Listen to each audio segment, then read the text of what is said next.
अस्सलामुअलैकुम। मेरा नाम है मोहम्मद शुएब परवेज़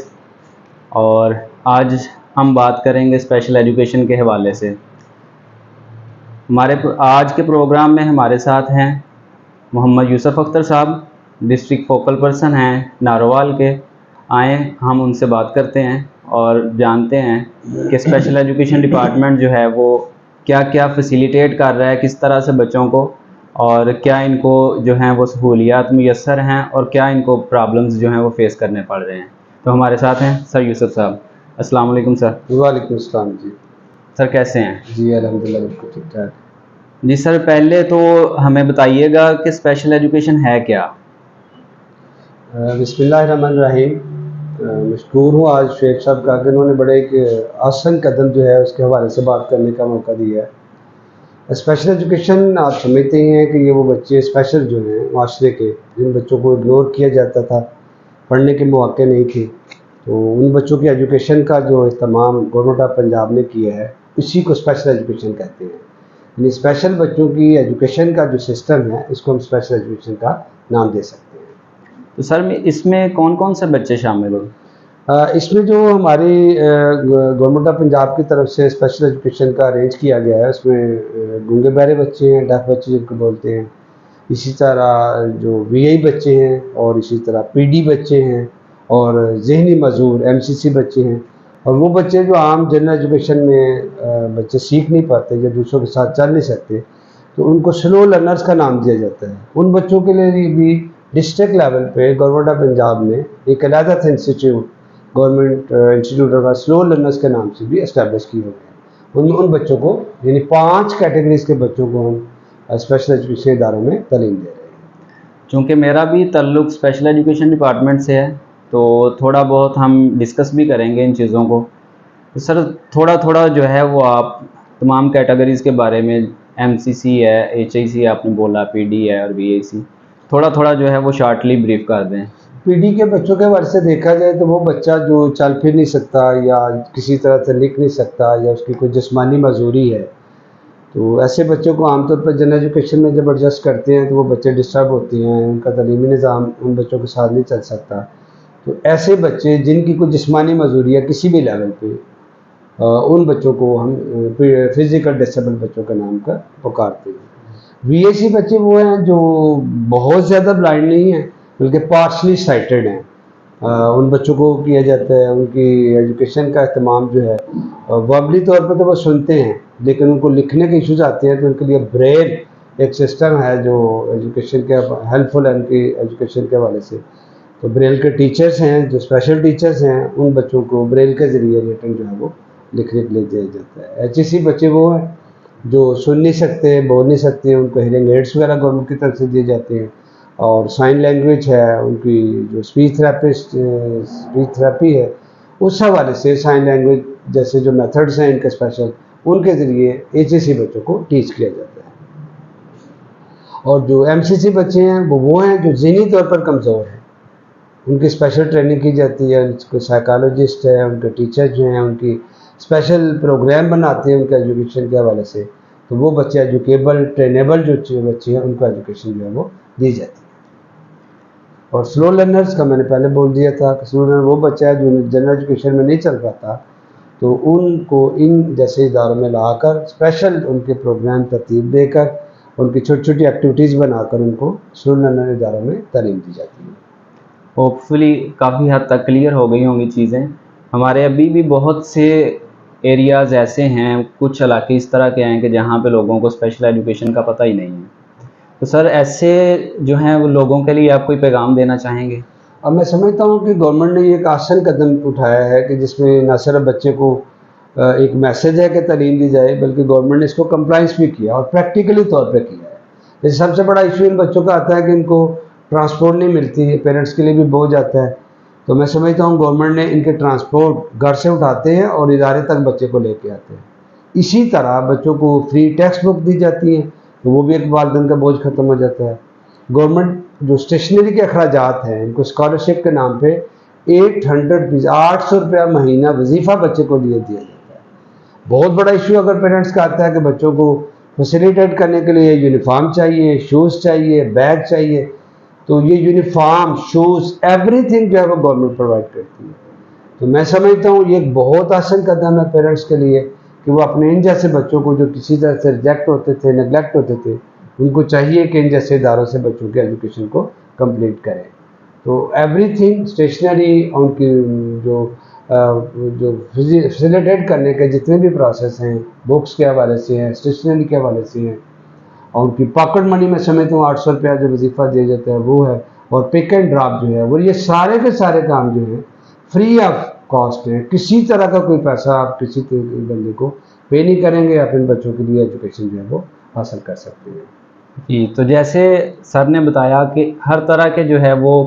गवर्नमेंट फैसिलिटेट कर रही है बच्चों को हर तरह से, उनको पिक एंड ड्रॉप दिया जाता है, यूनिफॉर्म्स भी मिलती हैं, साइकोलॉजिस्ट, स्पीच थेरेपिस्ट की जो है वो सहूलियात मुयस्सर हैं अदारे के अंदर। और इसके अलावा सर और सहूलियात कोई गवर्नमेंट की तरफ से, एक स्टाइपेंड आपने बताया। बुक्स हैं, यूनिफॉर्म हैं, और जी इसी तरह आजकल जैसे इन्हीं डेज में हमारी वो स्क्रीनिंग हो रही है बच्चों की, जी जी तो हेयरिंग एड्स भी काफ़ी कॉस्टली चीज़ें हैं, लेकिन गवर्नमेंट ऑफ पंजाब या स्पेशल एजुकेशन डिपार्टमेंट जो है इस पर बड़ा काम कर रहा है कि DHU के कोऑर्डिनेशन से हमारे बच्चों की स्क्रीनिंग हो रही है। अब इन स्क्रीनिंग के बाद बच्चों को इनके जो ऑडियोलॉजिस्ट है वो कर रही हैं, और उनके बाद इनको हेयरिंग एड्स दिए जाएंगे। इसी तरह प्रीवियस डेज में स्पेशल एजुकेशन डिपार्टमेंट का बड़ा आसान कदम था कि इनके डिसेबिलिटी सर्टिफिकेट जो हैं वो कंप्लीट हो गए हैं। इस तरह के जो शनाख्ती कार्ड हैं उन पे जो लोगो है स्पेशल बच्चों के हवाले का लग रहा है, और इनकी बिना पर इनको जो ट्रैवलिंग की फैसिलिटीज़ हैं, सीट्स की फैसिलिटीज़ हैं, मुख्तलिफ पार्क्स में मुफ्त दाखिले की फैसिलिटीज़ हैं, तो ये तमाम चीज़ें तभी मिलेंगी जब इनको स्पेशल एजुकेशन के इदारों से एजुकेशन होगी, अवेयरनेस होगी पेरेंट्स की, तो जो उनके जायज़ हकूक़ हैं वो उनको गवर्नमेंट ऑफ पंजाब की तरफ से मिल रहे हैं। तो ये एक वाज़ेह मैसेज भी है कि बच्चे जो हैं और जो डिसेबल पर्सनस हैं वो उन चीज़ों को अवेयर हों कि उनके राइट्स के हैं, और वो एजुकेशन लें, अपनी जो राइट्स हैं उनको हासिल कर सकें। सर, एक बहुत कॉमन मसला जो है वो आ रहा है जो कि स्पेशल एजुकेशन के स्कूल जो हैं वो तहसील में एक ही है, और इस वजह से क्योंकि अब हर बंदे के लिए वो अप्रोचेबल नहीं है, ट्रांसपोर्ट का जो है वो कहीं पे गाड़ियाँ पूरी नहीं हैं, और बहुत से बच्चे जो हैं वो इस बेस पे वो रह जाते हैं। तो इसके लिए आप जो है वो क्या मशवरा देना चाहेंगे, कोई आपकी सजेशन कि किस तरह से इसको ओवरकम किया जा सकता है? ये बहुत आसान, ये बल्कि बड़ा जो मुश्किलात में से सबसे बड़ा इशू है आपने उठाया है, ये वाक़तन है कि गवर्नमेंट ऑफ पंजाब ने ये डिस्ट्रिक्ट लेवल पे, फिर तहसील लेवल पे ये जो इदारे ओपन किए हैं, लेकिन जो विलेजेस जैसे इलाके हैं उनमें अभी भी बहुत बड़ा फुकदान है कि बच्चों का सर्वे हुआ था तो उसमें बहुत बड़ी तादाद सामने आई थी डिसेबल बच्चों की, लेकिन बहुत सारे डिस्ट्रिक्ट में गाड़ियों की कमी है, बच्चों को पिक एंड ड्रॉप नहीं मिल रहा, इस वजह से नहीं आ रहे। कुछ इदारे रेंटल बिल्डिंग में चल रहे हैं, वैसे तो स्पेशल एजुकेशन डिपार्टमेंट बिल्डिंग के हवाले से बड़ी तेज़ी से काम कर रहा है, लेकिन जगह की रिक्वायरमेंट जो है वो सबसे बड़ा इशू आ जाता है। तो मैं समझता हूँ कि जहाँ इतना बड़ा कदम इन बच्चों के लिए उठाया हुआ है, तो जो बिल्डिंग्स हैं उनको अपनी बिल्डिंग्स में होना चाहिए, ताकि बार बार जो शिफ्टिंग है वो बच्चों के लिए मिसाल पैदा करती है। और फिर यह है कि रेंटल बिल्डिंग में वो तमाम फैसिलिटेशन जो है बच्चों को वो नहीं मिल पाती, और इस वजह से बहुत सारे मसाइल ऐसे आ रहे हैं कि या तादाद बढ़ जाती है तो वो इदारे छोटे हैं, उनमें कंपनसेशन नहीं है, या अगर रेंटल बिल्डिंग है तो वो वक्फे वक्फे से खाली हो जाती है। और इसी तरह कुछ तहसीलों में गाड़ियाँ ही एक है, और एक गाड़ी मुख्तलिफ जगहों पे जा ही नहीं पाती, तो वो तमाम लोग जो जिनको ये फैसिलिटी मिलनी चाहिए वो इन सहूलियात के फुकदान की वजह से उनके बच्चे अभी भी एजुकेशन से महरूम रह रहे हैं, इनको पूरा करना चाहिए। बाकी जो बच्चे आ जाते हैं उनको गवर्नमेंट की तरफ से तमाम फैसिलिटीज़ मौजूद हैं, लेकिन बच्चों का इदारों में ना आना, बिल्डिंग्स का और बसेस का और ट्रांसपोर्टेशन का जो मसाइल है वो अभी भी बहुत सारी जगहों पे बहुत सारे मौजूद हैं। सर, ट्रांसपोर्टेशन के अलावा जो है अब एक चीज़ बहुत देखने में आई है कि बजट इश्यूज़ बहुत होते हैं हमारे डिपार्टमेंट में। बजट इशू नहीं हुआ, इस तरह का कोई डिले हो गया, तो उसके लिए आप जो है वो क्या पैगाम देना चाहेंगे, कोई सजेशन या कोई आपके जो है समझते हैं आप एक डिस्ट्रिक्ट को जिस तरह डील कर रहे हैं, तो आप एक रिप्रेजेंटेटिव के तौर पे आप क्या समझते हैं कि इस चीज़ को किस तरह से ओवरकम किया जा सकता है, और इसके अलावा जो है अदारे वो कौन कौन से मसाइल से दो चार हैं? मुख्तलिफ डिस्ट्रिक्ट में ये मुख्तलिफ एक्सपीरियंस आते हैं। डिस्ट्रिक्ट नारवल में तो कोशिश करते हैं हम लोग भी कि अपनी हायर अथॉरिटीज़ को कोऑर्डिनेट किया जाए, वक्त पर उनको बता दिया जाए, लेकिन समटाइम लैक भी आ जाता है, ख़ास तौर पे POL में, गाड़ियों के पेट्रोल में जो ऑयल है उनके हवाले से कुछ देर बसें बाज़ औक़ात ज़्यादा नहीं है लेकिन बाज़ औक़ात वो बंद हो जाती हैं, और बजट चूँकि क्वार्टरली मिलता है और उस बजट में जो कंपनसेशन है वो ज़्यादा हो जाती है और इसी वजह से कुछ मसाइल आ जाते हैं। तो इसको चाहिए कि इसका जो स्मूथ रनिंग है बजट की वो ओवरऑल हायर अथॉरिटी से लेकर जूनियर तक ये होनी चाहिए। इसमें कुछ मसाइल होते हैं लेकिन जब उनको अप्रोच किया जाता है तो किसी हद तक ये हल भी हो जाती है। तो मेजर जो मैं समझता हूँ कि मुख्तलिफ अजला में चीज़ें आ रही हैं वो यही है कि एक तो बिल्डिंग्स, और प्लस ये है कि अगर ये तहसील लेवल पर चले गए हैं तो अब नीड ऐसी भी है कि सब तहसील लेवल पे भी जाने चाहिए, टाउन्स में जाने चाहिए इदारे, ताकि बच्चे जो है वो इजीली अपनी, मतलब यहाँ पे ये होता है कि एक गाड़ी है, फ़र्ज़ करें वो 8 बजे का स्कूल के टाइम है तो वो दूर दराज से बच्चा आता है तो वो सुबह 6 बजे का बैठा होता है। अब 6 बजे का बच्चा जब 8 बजे स्कूल पहुँचेगा, घंटा 1.5 घंटा वो ट्रैवल में करेगा, और ये स्पेशल बच्चे हैं तो वो वैसे ही बूस्टअप हो जाते हैं। प्लस ये है कि चूँकि एक सेंटर में 4 कैटेगरीज़ को इकट्ठा डील किया जा रहा है तो बसत में भी 4 कैटेगरी से बच्चे आते हैं, तो ये भी एक बहुत बड़ा मसला आता है कि एक कैटेगरीज का बच्चा अगर एक ही गाड़ी एक कैटेगरीज के इदारे में जाए तो यानी 4 कैटेगरीज में अगर अच्छी तादाद मिल जाती है और करीब 3 मिल जाती है तो मैं समझता हूँ कि ये फ्रूटफुल स्टेप होगा कि एक कैटेगरी को एक ही इदारा दिया जाए और एक गाड़ी पे एक ही कैटेगरी के बच्चे हैं, तभी हम समझेंगे कि हम स्पेशल एजुकेशन के बच्चों को पॉजिटिवली फैसिलिटेट कर रहे हैं और अच्छी तरह से एजुकेशन दे रहे हैं। अदरवाइज ये होता है कि PD का बच्चा जब HSC के बच्चे को देखता है तो वो समटाइम बजाय इसके कि वो साइन लैंग्वेज से हटे वो साइन लैंग्वेज को सीख रहा होता है। तो ये कुछ मुश्किलात ऐसी हैं जो मैं समझता हूँ दूर होनी चाहिए, और ये वैसे तो बेहतरी आ रही है लेकिन ये प्राइमरी स्टेज की जो चीज़ें हैं इनको भी बेहतर होना चाहिए। सर ये बहुत अच्छा आपने जो है वो पॉइंट उठाया है, जो एक ही अदारे में चारों कैटेगरीज़ को डील कर रहे हैं। तो इसमें वाकई ये चीज़ देखने में आई है कि जो बच्चे बोल रहे होते हैं वो भी HSC वाले बच्चों को देख के तो वो इमिटेट करना शुरू कर देते हैं उसी तरह, तो ये प्रॉब्लम तो वाकई है इसमें। लेकिन सर आप देखें जिस तरह के पॉलिसी जो हमारी बनाई गई रिसेंटली, उसमें कहा गया MCC के बच्चों के हवाले से मैं बात करूँगा कि कहा गया कि जहाँ पे 80 बच्चे जिस डिस्ट्रिक्ट में हैं वहाँ पे शादाब बनेगा, और इतने साल गुजरने के बाद इस पॉलिसी के अभी तक एक भी शादाब किसी भी डिस्ट्रिक्ट में इस बेस पे नहीं बना उसके बाद। तो सर ये कहाँ पे एक वो फ्ला आ रहा है और किस तरह इसको ओवरकम करें? देखिए हम कोशिश तो करते हैं कि इसको हायर अथॉरिटीज़ तक कर दिया जाए, बाकी उनकी पॉलिसी है, उनके पास सारे ये डाटा मुकम्मल मौजूद होते हैं हर डिस्ट्रिक्ट का। तो मैंने तो ये बुनियादी ज़रूरत पे इसलिए यूनिवर्सिटी डाली थी कि मैं समझता हूँ अब तो HSC का इदारा हर डिस्ट्रिक्ट में HSC के बहुत 350 के करीब डिस्ट्रिक्ट नारवल में बच्चा पढ़ रहा है और ये सेंटर्स में है। तो अगर 350 तादाद है तो इसका यकीनन कोई एवरेज देख के तो इदारा सेपरेट होना चाहिए। इस तरह MCC की बहुत बड़ी तादाद है, इसका सेपरेट इदारा होना चाहिए। तो या फिर ये है कि एक ही बिल्डिंग में 2-4 एकड़ की एक बिल्डिंग हो जिसमें कम से कम जो एडमिन ब्लॉक एक हो, लेकिन जो कैटेगरी वाइज आपके सराउंडिंग में 4 ब्लॉक बन जाए ताकि एक ब्लॉक का दूसरे से कोऑर्डिनेशन पॉजिटिव तो होनी चाहिए, लेकिन बच्चों का जो इंटरेक्शन है आपस में जिससे उनके साइड इफ़ेक्ट्स आते हैं एजुकेशन में वो नहीं होनी चाहिए। अगर इसको हम बजट में रह के या मिनिमाइज करके चलाना चाहते हैं तो एक ही बिल्डिंग में 4 मुख्तलिफ सेटअप रख के फिर उनकी कोऑर्डिनेशन बना के इसको हम मैनेज कर सकते हैं साथ के साथ। तो ये जो चीज़ें हैं ये आगे हायर अथॉरिटीज़ को चाहिए कि उनके पास जो डाटा है उस हवाले से जो नए इदारे हैं उनको इस्टेब्लिश करने की ज़रूरत है। सर एक चीज़ जो है वो देखने में आई है कि हमारे मुआशरे में इवन के पेरेंट्स भी बाज़ औक़ात देखने में आता है कि MCC बच्चों को ख़ास करके वो एक्सेप्ट नहीं करते, पेरेंट्स भी बाज़ औक़ात निगलेक्ट कर देते हैं,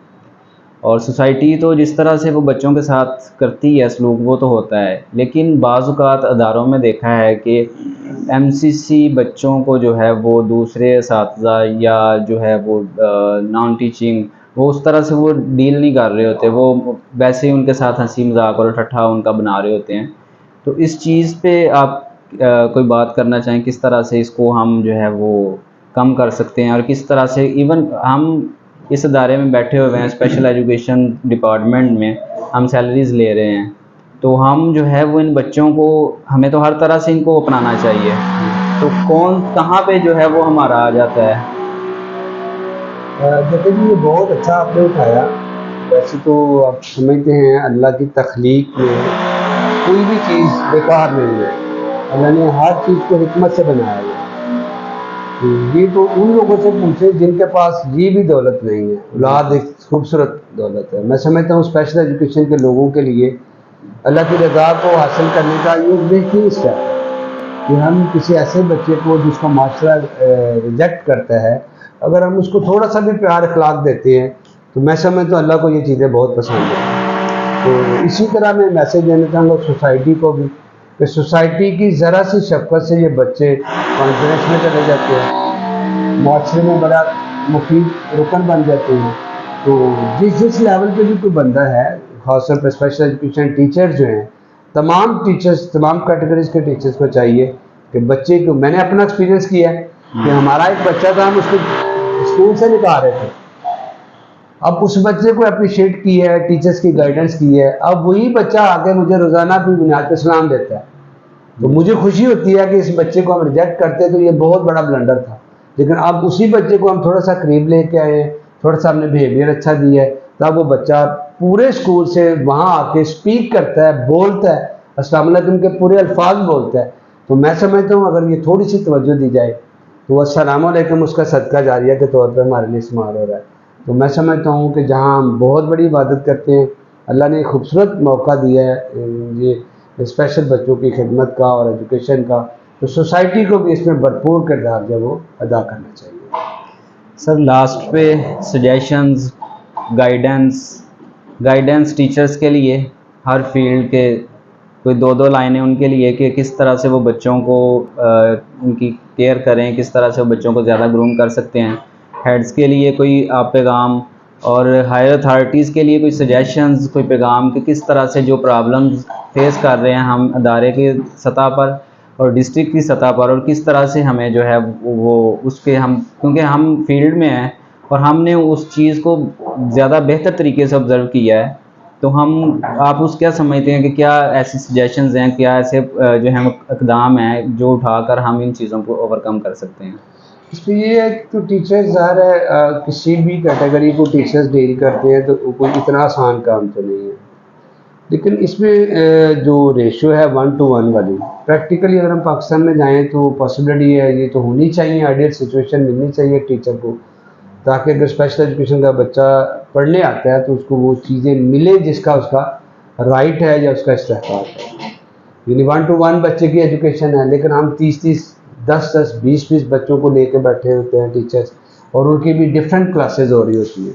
तो ये चीज़ें जो कि हम एक सेंटर के लेवल पे एक हेड तो नहीं कर पाता, लेकिन हायर अथॉरिटीज़ इसको देखना चाहिए ताकि इसको जितना बेहतर से बेहतर फैसिलिटेट किया जाए वो करना चाहिए। तो जो कैटेगरी वाइज की तकसीम समझते हैं सेंटर्स में, अगर 4 किस्म के बच्चे हैं तो एक स्पेशल एजुकेशन टीचर एक कैटेगरी का टीचर नहीं है, वो एक इदारे का टीचर है। तो अगर किसी लेवल पे किसी कैटेगरी के बच्चे को एक टीचर, किसी इनफरादी टीचर से ज़रूरत पड़ती है रहनुमाई की, किसी तरह की उसकी कोऑपरेशन की, तो मैं समझता हूँ ये टीम वर्क है, वो मिलना चाहिए। और एक हेड को चाहिए कि वो तमाम टीचर्स के चाहे एक मीटिंग एक हफ्ते में करें, वो ये ना बोले कि ये इंडिविजुअल आप उस क्लास के टीचर हो, चाहे बच्चा एमसी का है, चाहे पीडी का है, चाहे बीएससी का है, चाहे एचएससी का है। तो वैसे तो एजुकेशनल लेवल पे हर टीचर अपना अपना ही काम कर रहा होता है, लेकिन कंबाइंड सेशन से अगर हमदर्दी इदारे की सारे बच्चों के साथ चली जाती है तो मैं समझता हूँ ये एक फ्रूटफुल है। और हेड को चाहिए कि ये एक ऐसा इन्वायरमेंट वहाँ पे बनाए कि तमाम टीचर्स एक टीम वर्क के तौर पे काम करें और बच्चों को वो शफ़क़त, वो अखलाक, वो मोहब्बत और साथ एजुकेशनल नीड्स है वो उनकी पूरी हो सके। बाकी जो हायर अथॉरिटीज़ का काम है वो भी मैंने आपको बोल दिया है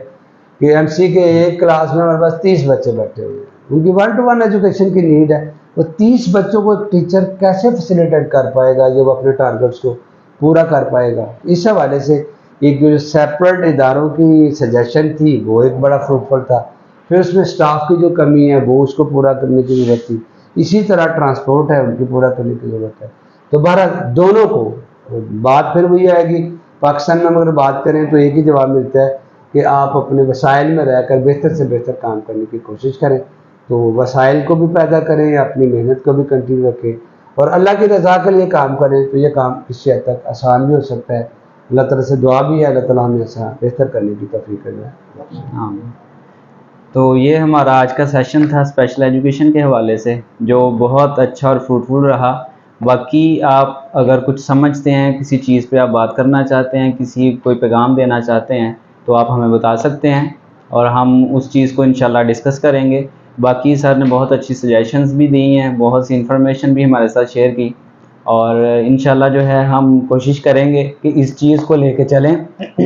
और आइंदा जो है हम इस चीज़ को बेहतर करें, अदारे को बेहतर करें। अपने लेवल पे हम जहाँ पे हैं, सोसाइटी में हैं, जहाँ पे हमें कोई स्पेशल पर्सन मिलता है तो हम उसके साथ जो है वो बेहतर अखलाक के साथ पेश आएँ।